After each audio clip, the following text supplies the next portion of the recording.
Welcome to another episode of YouTube where Boltz is back in the mix. We had talked about the last YouTube where he was having a little bit of anxiety about some dominance coming from Axel. So we've been working a little bit on Axel's posturing and trying to encourage him to submit and trying to be a little bit more kind of in charge of him, and that has helped Boltz deal with it. It's certainly not a complete acceptance at this point of being around Axel, but he's definitely moving around the enclosure, got a lot more confidence that he had been doing in the previous week. So we're pretty happy to report about that. We've had a lot of snow. We had snow over the weekend and about 9 inches that came down. So we always want to make sure that our wolves are bedded, meaning that even though they have fresh snow to lie in, certainly for Denali, who is our oldest wolf in the exhibit, we always want to make sure he has ample space. And you can see here probably one of the issues that Boltz deals with that Denali tolerates as well is that Axel's kind of personal space, in your personal space. And you can see, there's quite a bit of area there for him to lie down, and he chooses to be quite close to Denali. Denali's a little tolerant of it, gives him a lip curl. Axel just kind of ignores it. So it's been this history of this 3-year-old wolf that's been involved in a lot of activities, always getting his nose in the middle of things, and the excitement that Axel brings to this exhibit is something that the other wolves kind of learn to tolerate. So Boltz is managing. He's, mobile, walking around, kind of investigating things, certainly making choices of where he wants to be, who he wants to be with. These are all part of social pack dynamics that goes on within a wolf exhibit. Even in the wild, this time of the year, it would be the start of the breeding season, and you might find lower ranking wolves that maybe back off a little bit or are not quite in the fringe of activities, especially during the breeding season. Even though we're a non-breeding facility and these are all males, we still have some of those wintertime dominance issues and those choices that animals make on who they want to be involved with. So, like I said, we're kind of watching Boltz quite a bit.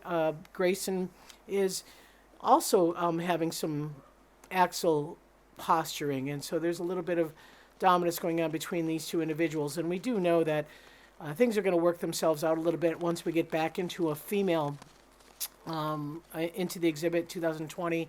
We plan to adopt, we hope, 1 female, if not maybe 2. And obviously that female, as she matures, she's going to pair bond with someone, even though, again, they're not breeding. They still have a social relationship where we'll have a dominant pair leading this exhibit. Part of Boltz's issue is that there isn't quite a clear leadership. And so when you don't have anyone kind of in charge, especially the lower ranking wolves have a hard time kind of dealing with them things. So we see by default, I think Denali is kind of one of those that just by his age, his size, his demeanor, especially his food possession, I think he's getting some focus from Boltz as being kind of the protector. And so Boltz does follow him around a bit.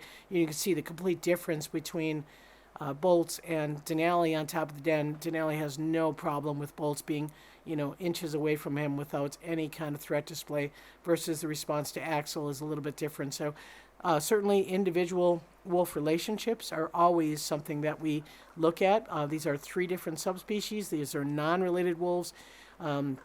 Axel and Grayson are brothers, but Denali is a northwestern subspecies, and Boltz is a Great Plains subspecies, common here in Minnesota, and Axel and Grayson are Arctic subspecies.